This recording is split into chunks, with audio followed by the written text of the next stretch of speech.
Hi, welcome back to the Ruby Tuesday. My name's Ruben, and this is my review for Vladimir, a new half an hour episodic series that has 8 episodes that are about half an hour apiece.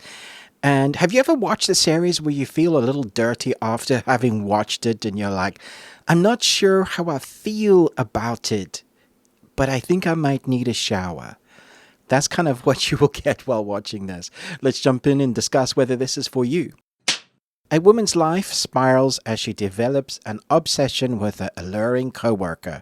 Her determination to make her fantasies real leads to dark, humorous, and complicated situations. So we have Jessica Henwick, who you'll recognize as Cynthia. She plays a disheveled woman who is following into a new job. Her husband is a writer and played by Leah Woodall, the Vladimir, which is what the series is named after. And Rachel Weisz plays the wife here who is obsessed with the Leah Woodall character Vladimir, who obviously is married. They both have this creative flow and juices going because they both understand writing in a creative way that nobody else seems to understand. At the same time, Rachel Weisz's husband is being called against sexual allegations because he's been sleeping with these students. It's not illegal, but it's frowned upon, and so there's this whole kind of I would say, university case going on in the background while we have Rachel Weisz kind of spiraling out of control. Now, it does start in a place where it makes you think that she's a little bit batshit, and then it plays with that for the whole 8 episodes. And because they're half an hour, I feel like you get to understand what the writers, what the directors and the creators were going for here, is to make you feel a little bit disheveled. So the humor is dark, it's dry, and then sometimes it is just in your face, sexualized comedy that works, and then sometimes those jokes don't land. And I guess humor is all subjective. For me, sometimes it worked, and those other times I was like, oh, that's a little bit too in your face. That comedy doesn't quite land. But Rachel Weisz is playing this character. It's definitely not seen her play like this before. It's wonderful to see her chew up the scenery with this type of woman that is just obsessed with a younger version of what she fell in love with her husband, I guess. And she wants a better life for herself. They have this weird open marriage relationship, and that all kind of spawns and spirals out of control. She also has a wonderful daughter who is gay and a lawyer, and helps to kind of fix what's going on with their father and protect themselves. And so as we're getting this court case dip in and out and then cause more issues in her own life, we see their relationship spiral, husband and wife relationship spiral, as well as the Vladimir relationship spiral. Now, if you think this is really steamy, it isn't. There are steamy moments, and the trailer might be alluding to some steamy moments. And when you get them, they work well to raise the heartbeat somewhat. But I don't think if you're expecting something like 50 Shades, it isn't that. It's more about the obsession. When you get those steamy moments, they are there, but we don't even see that much, which is fine. I don't think you need to. It's a 15 here in the UK, so there is some sex, and there is some talk about sex stuff, and there is some talk about sexual harassment, that kind of thing going on. So be warned, there are those triggers for you. Suffice to say, half an hour episodes, quick, easy binge watch.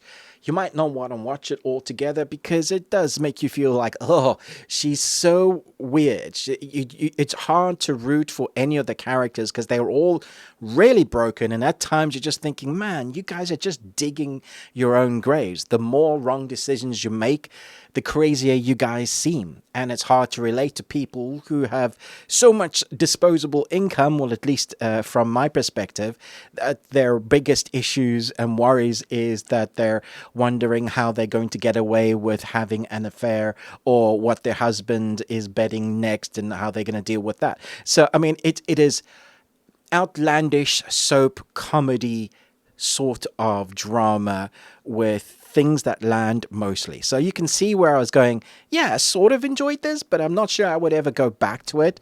I don't think it needs another series. I'm not sure that I would want to get a second season. As a one and done, I think it's fun with the way that they take the character, Rachel Weisz's character as the mother. She is always breaking the fourth wall, like Dad portal, looking at the camera as if looking directly into our soul. And then also it cuts to sometimes like she's speaking to someone else, but she talks out loud as if she's talking. We're hearing her thoughts. So all I can know, like, I don't know if this is adapted from a book, but this would be a really good way to, externalize those inner monologues that you can't do because you're not reading the book, but visualizing, showing us in the ways of breaking that fourth wall. And it makes for a quirky watch. Sometimes takes you out of it, but it does work within the weird dark humor that they're trying to go for here. So I'm going to give this 3.5 Nicolas Cages out of 5. I think it was a fun watch, great acting. Not sure that I would ever go back to it. It was a weird one, and I'm here for the different. I like creative that doesn't just stick to the norm. Rachel Weisz is just such a great actress, and I would check anything she's in. And I think they do well with kind of setting something up and making you, the audience, want to know how that scene we see at the beginning, how that's going to come to fruition at the end. It is wrapped up beautifully. I think it's well told, and it leaves a little bit like, oh, you didn't think I was going to do this, did you? And then kind of makes you go, yep, that's pretty cool. It's a little bit pretentious in its creative juices flowing, but I think for the genre that it's going for the storytelling it's going for, I think that works. So 3.5 Nicolas Cages out of 5. Scraping at the door! Scraping at the door! Thanks so much for watching. Let me know what you are watching currently that's just like, this is top tier watching stuff. I hope to add a few more to my list and get a few more reviews out. I've been working hard on my trilogy. I'm busy editing for the last time my second novel in the trilogy. Then I'll get onto my third. My first one's completely done. Artwork's back, waiting for the artwork on the second book. And then I'm going to release the trilogy together at once. So wish me luck. Thanks so much, guys. But most of all, until next time, remember, live long. That's it, man. Game over, man. It's game over. What the fuck are we gonna do now? What are we gonna do? Maybe we could build a fire, sing a couple of songs, huh? Why don't we try that? We better get back, because it'll be dark soon, and they mostly come at night. Mostly.